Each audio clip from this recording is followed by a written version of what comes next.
Good morning to all of you. Welcome to our channel. Good morning, students. In the previous lecture, we are discussing about expectorants. पिछले videos में हमने आपके साथ discuss किया था expectorants के बारे में, वो कैसे वर्क करता है, कितने टाइप्स के एक्सपेक्टोरेंट्स होते हैं, उनका कौन कौन से ऑर्गेनिक कंपाउंड्स हैं जो एक्सपेक्टोरेंट की तरह बिहेव करते हैं, जिनका यूज़ हम एज एन एक्सपेक्टोरेंट करते हैं, और ऐसे उन कंपाउंड्स का क्या क्या यूज़ है, फार्मास्यूटिकल यूजेस क्या है, उनको कौन कौन सी डिजीज़ में हम ट्रीट करने के लिए यूज़ करते हैं. Now in the next video, अब आज के वीडियोज़ में हम आपके साथ डिस्कस करेंगे एमेटिक्स. आप लोगों के साथ आज डिस्कशन होगा एमेटिक्स का. फ्रेंड्स, एमेटिक्स वो ड्रग्स होती हैं, these are the drugs which give rise to the forced emesis by which the contents of the stomach get expelled through the oral cavity. Okay, emetics वो drugs होती हैं जो हमारे stomach के जो कंटेंट्स होते हैं उन्हें फोर्सफुली मूव आउट कर देती हैं थ्रू द ओरल कैविटी. मतलब जो हमारी जो भी गैस्ट्रो इंटेस्टाइनल ट्रैक्ट में कंटेंट्स होते हैं, जो भी हमने खाया पिया रहता है, उनको अगर हमें बाहर निकालना है फोर्सफुली, उनको अगर हमें गैस्ट्रिक कंटेंट को गैस्ट्रिक ट्रैक्ट को एम्प्टी करना है, तो हमें एमेटिक्स का यूज़ करना होगा. ठीक है, तो सबसे ज़्यादा इसका यूज़ किस कंडीशंस में पड़ती है? सबसे ज़्यादा यूज़ हमें फूड पॉइजनिंग के कंडीशंस में या किसी अदर पॉइजनिंग के कंडीशंस में हम एमेटिक्स का यूज़ कर सकते हैं, except some compounds in which emetics can not be used to eliminate from the body. Now, what are the mechanism of action? How the emetics work? Emetics work by the two mechanism of actions. First, they act locally, that are called as locally acting emetics. ठीक है, ये हमारे gastrointestinal tract पे act करते हैं, जिसको हम बोलते हैं locally acting emetics. And second है हमारा centrally acting emetics, that is worked on the central nervous system. ठीक, तो let us discuss one by one in brief. Locally acting emetics जो होते हैं वो लोकल इरिटेशन प्रोड्यूस करते हैं गैस्ट्रिक म्यूकोसा पे.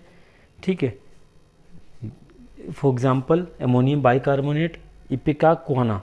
ये जो इपिकाक्वाना है ये ये एक हर्ब है, प्लांट है, साइंटिफिक मेडिसिनल प्लांट है, इसका यूज़ एमेटिक्स को क्रिएट करने में, प्रोड्यूस करने में यूज़ किया जाता है.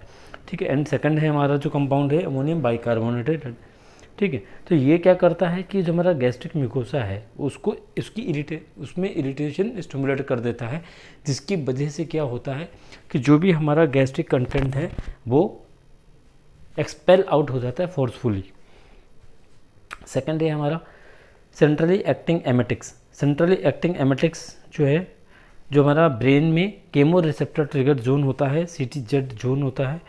ठीक है, वो कहाँ होता है? In the floor of fourth ventricle, in the medulla. Medulla के फोर्थ वेंट्रिकल में के फ्लोर में ये एक जो हमारा CTZ होता है, जिसको हम बोलते हैं केमो रिसेप्टर ट्रिगर जोन. तो ये केमो रिसेप्टर ट्रिगर जोन को स्टिमुलेट कर देता है, एक्टिवेट कर देता है, जिसकी वजह से ब्रेन हमारा सिग्नल भेजता है पेरिफेरल नर्वस सिस्टम को, और वहाँ पर गैस्ट्रिक म्यूकोसा होता है एंड दैट कॉजेज एमेसिस. ठीक है, तो यह फिर इसके एग्जांपल कौन कौन से कंपाउंड्स हैं जो सेंट्रली एक्टिंग एमेटिक्स की तरह बिहेव करते हैं? Number 1 apomorphine and number 2 morphine. तो apomorphine morphine are the same, but apomorphine are the salt of the morphine. ये आप डायग्राम में देखिए, सेंट्रल नर्वस सिस्टम जो है CTZ कैसे हमारा काम कर रहा है. सेंट्रली एक्टिंग एमेटिक्स जो है सेरिब्रल सेंटर से अफेक्टिंग वोमिटिंग, ये हमारा ब्रेन में एक CTZ होता है जो ड्रग्स और टॉक्सिन्स को सेंस करता है, और एक हमारा वेस्टिबुलर सेंटर है एंड वोमिटिंग सेंटर है जो ऑर्डर, स्मेल और टेस्ट सेंटर करता है. तो ये क्या होता है कि जैसे ही हमारा केमो रिसेप्टर ट्रिगर जोन है वो स्टिमुलेट होता है, वो क्या करता है कि हमारा गैस्ट्रिक म्यूकोसा को सिग्नल भेजता है, वहाँ पर गैस्ट्रिक म्यूकोसा को स्टिमुलेट कर देता है, इरिटेट कर देता है. तो इस इरिटेंट प्रॉपर्टी की वजह से हमारा वो जो भी गैस्ट्रिक कंटेंट है वो फोर्सफुली एक्सपेल आउट होने लगता है। ठीक है, ये this is not we will say natural because it is induced, ये इंड्यूस कराया जाता है। ठीक है, नाउ नेचुरल एमिटिक्स की अगर हम बात करें तो उसमें सॉल्ट वाटर है, नमक का जो पानी होता है, आप 1 चम्मच नमक में पानी लेकिन आप कम रखेंगे। ठीक है, तो वो भी हमारा फोर्सफुली एमिटिक कराने में हेल्प करता है। वार्म वाटर हो गया जो माइल्ड एमिटिक की तरफ बिहेव करता है। 2 spoonful of common salt in 1 pint of warm water. ठीक है, now next mustard seed. Mustard seed में 1 table spoonful ground mustard seeds in half pint of warm water. Strong coffee is one of the best domestic stimulants, especially after an aquatic poison. Okay, now what are the uses of the emetics? Emetics, vomiting is primarily considered to be the respiratory function. Its ultimate result would cause the evacuation of the stomach contents. Thus emetics produce a reflex action by which toxic substance gets expelled in case of the poisoning. ठीक है, ये vomiting हमारा जो है इसको हम respiratory functions में include करते हैं, कंसिडर किया जाता है, बट लेकिन इसका जो अल्टीमेट रिजल्ट है वो गैस्ट्रिक कंटेंट को इवैक्यूएट करने के लिए यूज़ किया जाता है। बिकॉज दिस एमिटिक्स क्या करते हैं, रिफ्लेक्स एक्टिविटीज़ प्रोड्यूस करते हैं जिसके द्वारा जो भी हमारा टॉक्सिक सब्सटेंस है गैस्ट्रिक ट्रैक्ट में वो पॉइजनिंग जैसी कंडीशंस में एलिमिनेट हो जाए, एक्सपेल आउट हो जाए fastly. Emetics are sometimes added to the cough preparations in low doses to stimulate the flow of the respiratory tract secretions. Emetics हमारा जो है कफ प्रिपरेशंस में लो डोज में ऐड किया जाता है जिससे कि हमारा कफ का जो फ्लो है वो फास्ट हो जाए और हमारा रेस्पिरेटरी पैसेज क्लियर रहे और हमें रेस्पिरेशन या ब्रीदिंग में प्रॉब्लम ना हो ना। एमेटिक्स किस कंडीशन में यूज़ नहीं करते हैं, जैसे कोरोसिव पॉइजनिंग, किसी ने एसिड या एल्कली इनहेल कर इंजेस्ट कर लिया है तो उस केस में जो है हम एमेटिक्स की यूज़ नहीं कर सकते क्योंकि इसके यूज़ करने से जो भी हमारा रेस्पिरेटरी ट्रैक्ट है अपर एंड लोअर, ठीक है, एंड जो जीआई ट्रैक्ट है लोअर एंड अपर, तो वो उसमें डैमेज होने के चांसेस हैं। और सीएनएस स्टिमुलेंट पॉइजनिंग में क्या हम यूज़ नहीं कर सकते क्योंकि कॉन्शियस अनकॉन्शियस पेशेंट के केस में it is very dangerous to use such agents. Now इसमें कंपाउंड्स कौन कौन से हैं, पहला इसमें कंपाउंड है कॉपर सल्फेट, इसका साइनोनिम है cupric sulphate, other name is blue vitriol जिसको हम नीला थोड़ा बोलते हैं, blue stone, vitriol of copper, Roman vitriol. Chemical formula is CuSO4 5H2O pentahydrate, molecular weight 249.7 gram per mole. Properties are appearance, it occurs in the form of the deep blue triclinic crystals of pentahydrate or as blue crystalline granules or powder। ये जो deep blue triclinic crystals होते हैं pentahydrate और as blue crystalline granules और powder, ठीक है। Its odour is odourless, taste possesses cool saline taste, solubility freely soluble in water, insoluble in alcohol. Its aqueous solution is acidic to litmus paper and forms the blue green color, ठीक है। Cool और saline taste है इसका, order इसका odourless है, ठीक है, कोई भी इसमें ऑर्डर नहीं है। और सॉल्युबिलिटी क्या है, वाटर में फ्रीली सॉल्युबल है, अल्कोहल में इनसॉल्युबल है। एक्वस सॉल्यूशन जो है लिटमस पेपर एसिडिक टेस्ट देगा and forms a green blue green colour, ठीक है। Now what are the methods of preparation of the copper sulphate. Copper sulphate का मेथड ऑफ प्रिपरेशन क्या है। Commercial copper sulphate is usually about 98% pure copper sulphate, ठीक, and may contain traces of the water जो हमारा hydrate के form में attach होता है उसमें। Anhydrous copper sulphate is 39.8% copper, 60.19% sulphate by mass and in its blue, जो hydrous form है वो ब्लू फॉर्म होता है। आपने लैब में भी कभी देखा कि ब्लू रंग के क्रिस्टल्स पड़े रहते हैं, वो है कॉपर सल्फेट। वाटर में ये ट्रांसपेरेंट सॉल्यूशन ये ब्लूइश कलर का सॉल्यूशन बनाता है, ठीक है। हाइड्रस फॉर्म में इट इज़ 25.47% कॉपर, 38.47% सल्फेट, जिसमें जो हमारा 12.82% सल्फर होता है और 36.06% ऑफ वाटर होता है बाय मास।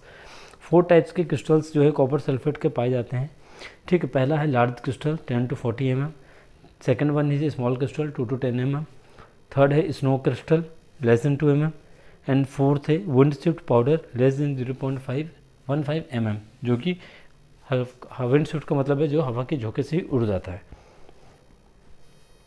जो हवा के झोंके में भी स्टेबल नहीं रह पाता है, ठीक है ना। Copper sulphate is produced industrially by treating copper metal with hot concentrated sulfuric acid और its oxides with dilute sulfuric acid। तो कॉपर सल्फेट का जो मेथड ऑफ प्रिपरेशन है वो ये है कि हम कॉपर मेटल हमें लेना है, उसको हम या तो हॉट कॉन्सेंट्रेटेड सल्फ्यूरिक एसिड ले लें, H2SO4 ले लें, या किसी उसका ऑक्साइड लें, ठीक है, ये कॉपरस ऑक्साइड लें, ठीक है, उसको हम डाइल्यूट सल्फ्यूरिक एसिड से हम ट्रीट करें।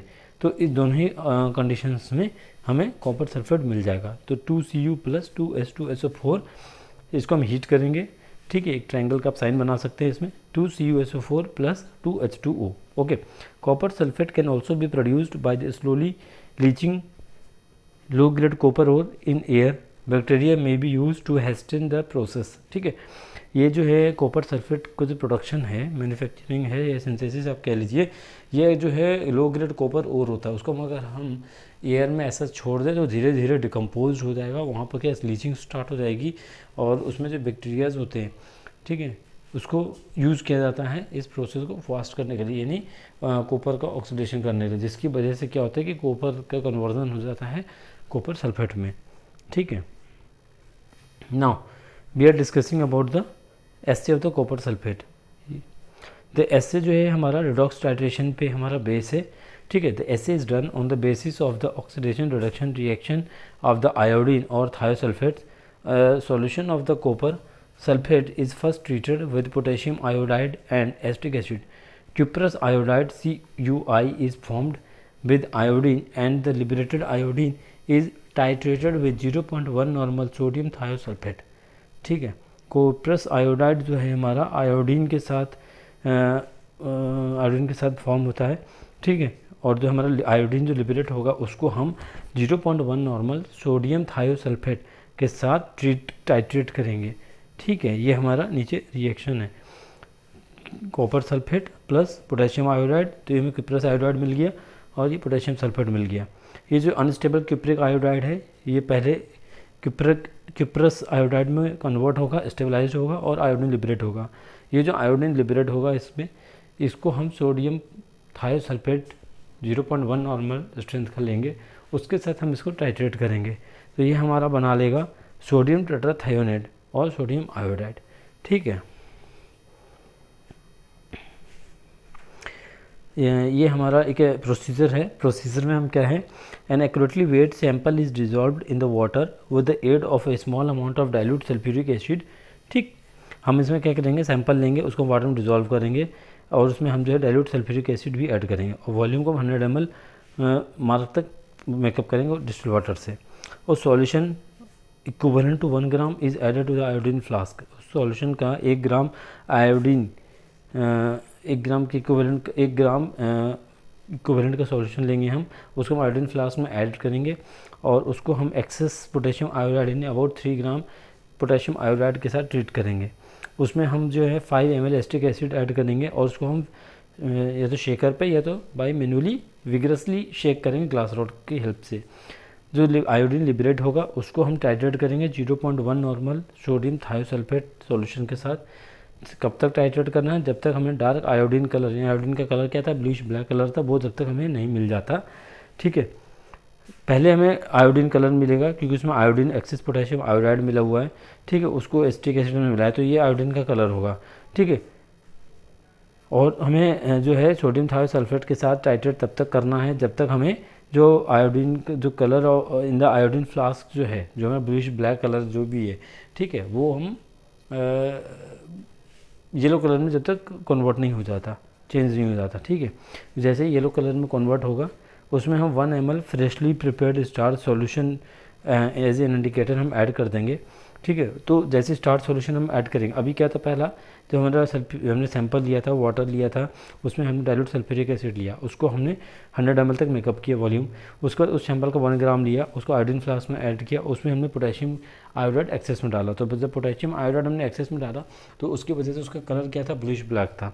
उसमें हमने 5 ml एसिटिक एसिड डाला, ठीक, उसको विग्रसली हमने उसको शेक किया, ठीक है। अभी तक उसका कलर जो है ब्लूइश ब्लैक है। अब हमने क्या किया कि जो आयोडीन लिबरेट होगी उसको हमने टाइट्रेशन किया 0.1 नॉर्मल सोडियम थायोसल्फेट, ठीक है। वो हमें तब तक टाइट्रेट करना है जो हमारा आयोडीन का जो कलर है आयोडीन फ्लास्क में वो येलो कलर में कन्वर्ट ना हो जाए। इस स्टेज पे क्या करना है कि हम उसमें 1 ml freshly prepared starch solution या एज एन इंडिकेटर ऐड करेंगे, तो क्या होगा, वो जो yellow colour again convert to blue colour, ठीक है। And titration is continued to faint, वो टाइट्रेशन हमारा फिर कंटिन्यू हो जाएगा तब तक कि हमारा जो है ब्लू कलर फेंट ना हो जाए, ठीक है। तो towards the end of the titration 2 gram of the potassium thiocyanide इसको हम ऐड करेंगे और contents are stirred and the titration is continued until the blue colour gets disappeared. तो हमारा फेंट ब्लू कलर आ गया, और फेंट ब्लू कलर ऐड होने के बाद हम इसमें क्या करेंगे कि 2 ग्राम पोटेशियम थायोसाइनाइड ऐड कर देंगे और कंटेंट्स को स्टर करेंगे और टाइट्रेशन को हम कंटिन्यू करेंगे कब तक, जब तक कि ब्लू कलर जो हमारा डिसअपीयर ना हो जाए। The process is repeated for a concurrent reaction, ये प्रोसीजर हमें रिपीट करना है। ऑब्जर्वेशन जैसे हम लेते हैं टाइट्रेशन के लिए 1 2 3 करके, उस तरह से करना है। और ये उससे पहले हम एक ब्लैंक टाइट्रेशन भी हम परफॉर्म करेंगे, ठीक है, use in taking distilled water in the place of test solution, ठीक है, to minimise the error. Now what are the uses used as an emetic in the dose of water, 1 ml of the water, used as a chemical antidote in the phosphorus poisoning, copper sulphate है, phosphorus poisoning में use किया जाता है। used externally as an astringent and as a fungicide, ये जो हमारा external use जो है एज एन एस्ट्रिंजेंट के फॉर्म में किया जाता है और फंगीसाइड के रूप में किया जाता है, ठीक है। तो ये हमारा कॉपर सल्फेट रहा। Now next compound which is used as emetics is sodium potassium tartrate. Sodium potassium tartrate synonym is potassium sodium tartrate tetrahydrate या और रोकेल सॉल्ट, रॉकेल सॉल्ट भी इसको बोलते हैं, जिसको हम बोलते हैं डबल सॉल्ट। क्यों डबल सॉल्ट इसलिए बोलते हैं, क्यों, क्योंकि इसमें सोडियम भी है पोटेशियम भी है, तो इसलिए it is called as double salt, sodium potassium tartrate. It is the double salt of tartaric acid. Formula is KNa, potassium sodium हो गया, और ये टार्ट्रिक एसिड हो गया C4H4O6, टार्ट्रिक एसिड COH हो जाएगा अगर, तो टार्ट्रिक एसिड हो गया 4H2O है, यानी टेट्राहाइड्रेट, ठीक है। मोलिकुलर वेट इज 282.1 ग्राम पर मोल। इसका स्ट्रक्चर आपके सामने है, ठीक है। What are the properties? Properties is appearance, colour to white crystalline, colourless to white crystalline powder होता है, ये ऑर्डरलेस है, पोजेस सलाइन टेस्ट है, कूलिंग टेस्ट है, सोल्युबिलिटी है, वाटर में फ्रीली सोल्यूबल है, क्योंकि इसमें पोटेशियम और सोडियम है तो वो भी वाटर सोल्यूबल होते हैं फ्रीली, और अल्कोहल में इनसोल्यूबल है। इसका pH वैल्यू 6.5 to 8.5 होता है, यानी slightly weak acid to weak base के रूप में। प्रिपरेशन क्या है इसकी कि how will you prepare sodium potassium tartrate?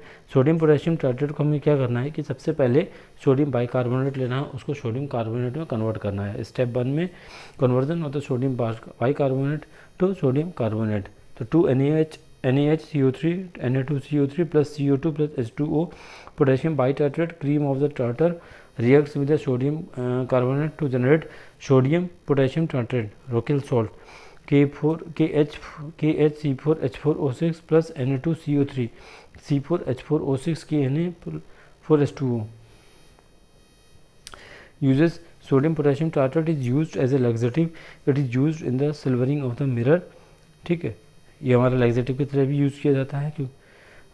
Silvering mirror जो शीशा है, आईना है, उसकी मिरर सिल्वरिंग करने में भी इसका यूज़ किया जाता है, ठीक है। It is one of the ingredients in the Fehling solution. It is used in the electroplating process. It is used in the cigarette paper. It is used to break up emulsions.